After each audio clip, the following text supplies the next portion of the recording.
interoperability, cross-chain, and on-chain privacy. These are three of the most important features of blockchain. We've talked about them more than once, many times in fact.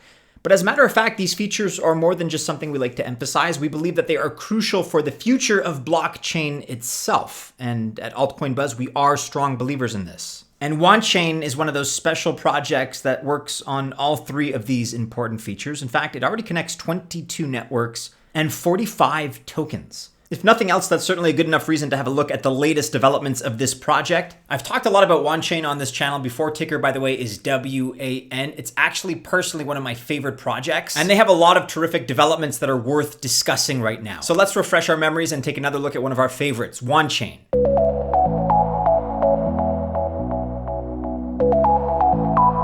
Welcome to the channel. My name is Matty. This is Altcoin Buzz. Personally, I'm a big believer in Wanchain. Again, ticker WAN. Maybe you are as well. Maybe you want to invest alongside me because I think this is a great project. I think it's the future of quite a few things we're going to be discussing in this video. But just because I feel that way certainly does not imply any sort of guarantee. I am not a financial or investment advisor, and so this video is not official financial or investment advice. Let's first talk a little bit about XFlows, which is what allows you to move native-to-native cross-chain transfers between chains.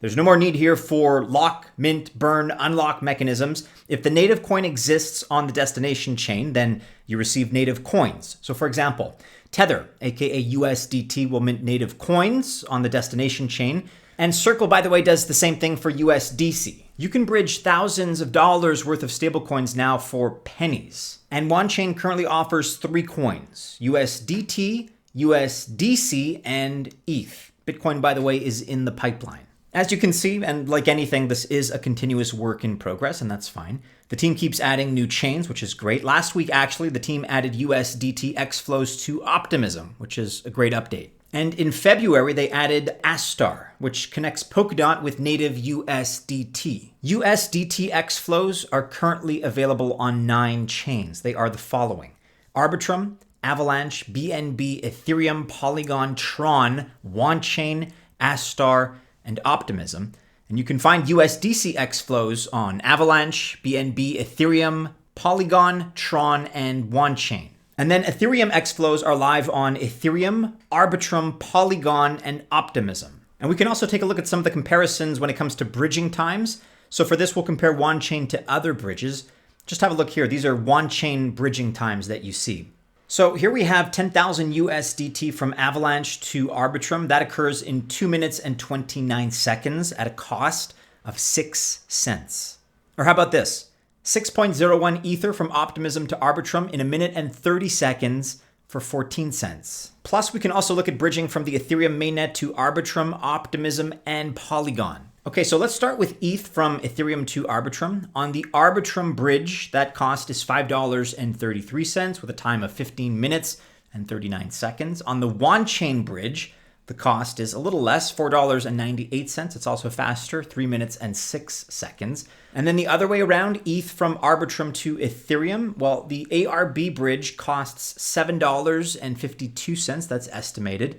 This is taking longer, 8 days. And then the Wanchain bridge costs $12.79 and takes 2 minutes and 30 seconds. And then with Optimism and Polygon, there are similar results. You can check them out here in this Twitter thread. And transactions are very fast. In this example, I transferred USDT between BNB and Polygon. That took 5 minutes, and the costs were pennies here. If you're already using the Wanchain bridge with XFlows, I'm curious to hear your impressions and what your feedback is, whether positive or negative. But what's also nice is that it doesn't stop with XFlows. In fact, you can also transfer NFTs on the Wanchain bridge. Let's have a look at that now. All right, so currently they offer 3 collections. There's XDC. On the XDC network, you can use 5 chains. These are XDC, BNB, Ethereum, Polygon, and Wanchain. And then the X NFT collection on XDC as well. And you can move this between XDC, BNB, Ethereum, and Polygon. And also there's the Zoogenes collection on Wanchain, and you can bridge these between Wanchain and Ethereum. But there is so much more happening with Wanchain. They are so busy, they are so active. Earlier this month, for example, we covered the new Telos bridge, and we also mentioned the new Optimism USDT XFlow. And then last month, among other developments, we covered the USDT XFlows on Polkadot.